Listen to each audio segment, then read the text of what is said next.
Okay, here we are, Matthew Russell Lee, Inner City Press. Today, it's Thursday, July 3rd, 2025. Why am I confused? Because the Diddy trial, after more than 8 weeks, ended yesterday in 3 not guilty and 2 guilty verdicts. Now, I should say from the beginning, we've already put out the Week 8 book. It's on Google Play, and you can find it. It has the various jury notes, and it also ends with the now through-ball story, rap beefs at the SDNY involving Drake and Universal Music Group for the song by Kendrick Lamar. But mostly it's Diddy. And yesterday, after the verdicts, we went outside and the lawyers did a victory lap. They say it's a huge victory, and in a sense it is. The SDNY has a well over 95% batting average, and that's not just in cases overall, that's on the particular counts.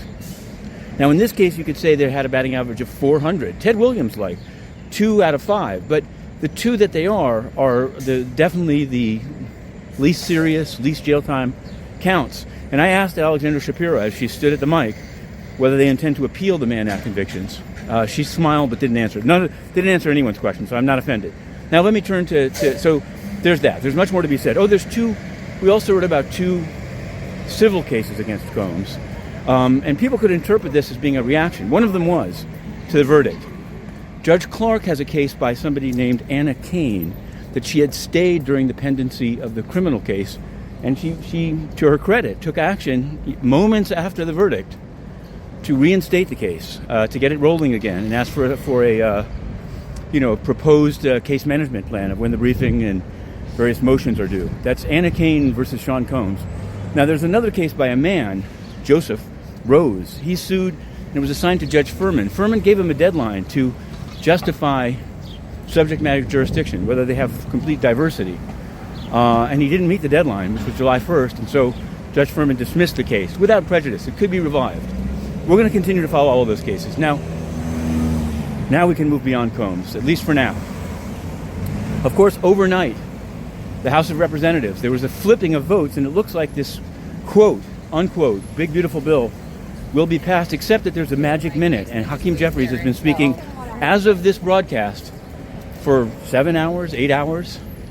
So you could tune that if you really had time on your hands. You could go to house.gov. I do. I'm also going to do a podcast called The Press Box, I think, in just a few minutes. So I'll provide a link to that later. But I digress.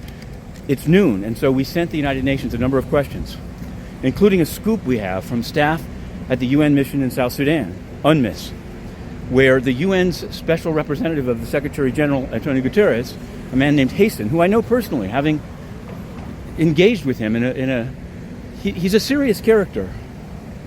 He's a South African native. But he doesn't want to be in South Sudan, apparently, or he's on medical leave. He hasn't been there in 4 months. The staff are saying, what the heck?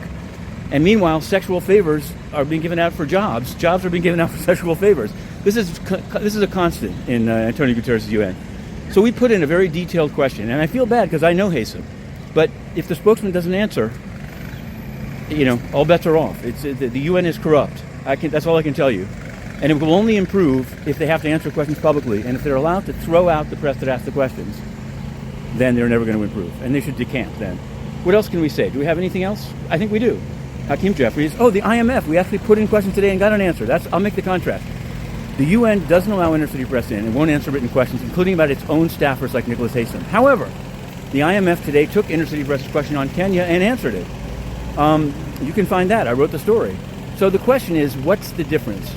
The only difference is that the UN can't handle questions about its own corruption and is not covered by the First Amendment, and so does whatever it wants. And it's unacceptable.